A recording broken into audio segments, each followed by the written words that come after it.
Hi friends, welcome back to Naga's kitchen. இன்றைக்கி நம்ம நாகாஸ் கிச்சனில் கிட்ஸுக்கான ஸ்நாக்ஸ் டைம் ரெசிபி போட்டிருக்கேன்.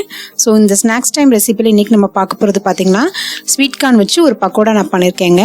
ஸோ சாதாரணமாக ஸ்வீட் கார்ன் வந்து நம்ம பாயில் பண்ணி அப்படியே சாப்பிடுவோம். இன்றைக்கி நம்ம பக்கோடா பண்ணுறது எப்படின்றத பார்க்கலாம்.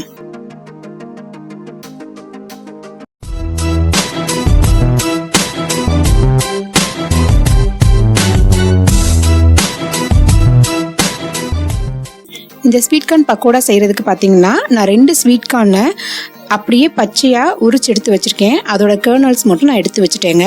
இதை இப்போ தண்ணி விடாமல் மிக்ஸி ஜாரில் போட்டு நல்லா கோர்ஸாக அரைச்சி எடுத்துக்க போகிறோம். இப்போ நல்லா கோர்ஸாக அரைச்சி எடுத்தாச்சுங்க. தண்ணி விடவே கூடாது, ஏன்னா ஸ்வீட் கார்ன்லேயே லிக்யூட் கன்சிஸ்டன்சி இருக்குன்றதுனால தண்ணி விடாமல் அரைச்சி எடுத்தாச்சு.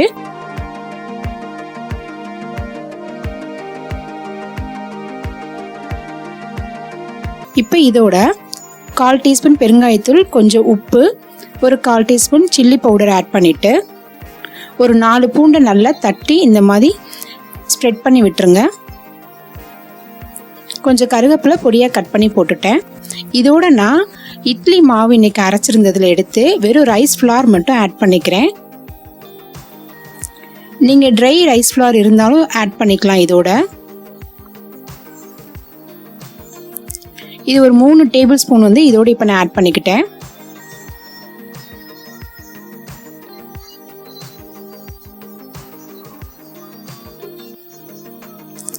இது நல்லா அந்த ஸ்வீட் கார்ன் மிக்ஸோட நல்லா மிக்ஸ் பண்ணி விட்டுறணும்.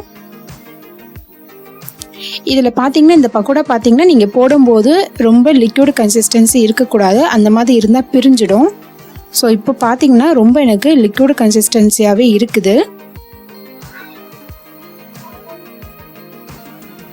இதை பார்த்தீங்கன்னா லிக்விடாகவே கன்சிஸ்டன்சி அதிகம் இருக்குது. ஸோ அதோட 2 டேபிள் ஸ்பூன் அளவுக்கு ட்ரை ரைஸ் ஃப்ளார் சேர்த்துட்டு இப்போ நான் இதை மிக்ஸ் பண்ண போகிறேன். இப்போ எனக்கு கரெக்டான பதம் வந்துடுச்சு. நான் மொத்தமாக பார்த்தீங்கன்னா 5 டேபிள் ஸ்பூன் ரைஸ் ஃப்ளார் இதோட மிக்ஸ் பண்ணியிருக்கேன்.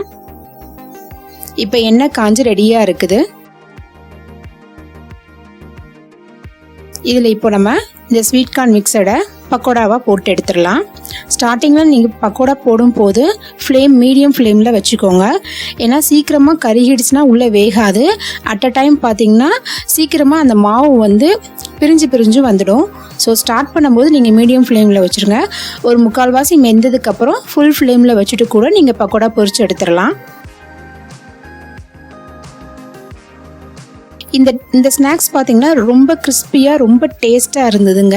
நல்லா மொறுன்னு இருந்தது சாப்பிட்றதுக்கு. இந்த மாதிரி ரெய்னி சீசனில் கூட நீங்கள் இந்த மாதிரி பக்கோடா வந்து டிஃப்ரெண்ட்டாக செஞ்சு கொடுக்கலாம் பசங்களுக்கு. ஸோ நமக்கு பக்கோடா கொஞ்சம் கொஞ்சமாக ரெடி ஆகிட்டு இருக்குது.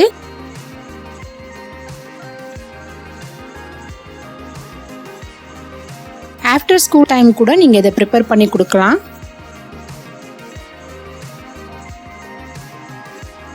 இது நல்லா பொரிஞ்சு இப்போ பக்கோடா ரெடி ஆயிடுச்சு நமக்கு. ஸோ 2 ஸ்வீட் கார்ன் எடுத்து நீங்கள் இந்த மாதிரி பக்கோடா பண்ணிங்கன்னா தாராளமாக 4 பேர் சாப்பிட்லாங்க ஸ்நாக்ஸ் டைமில்.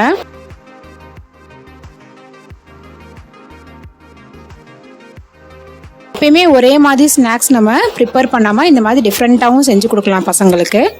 இப்போ நமக்கு ஸ்வீட் கார்ன் பக்கோடா ரெடி ஆயிடுச்சு.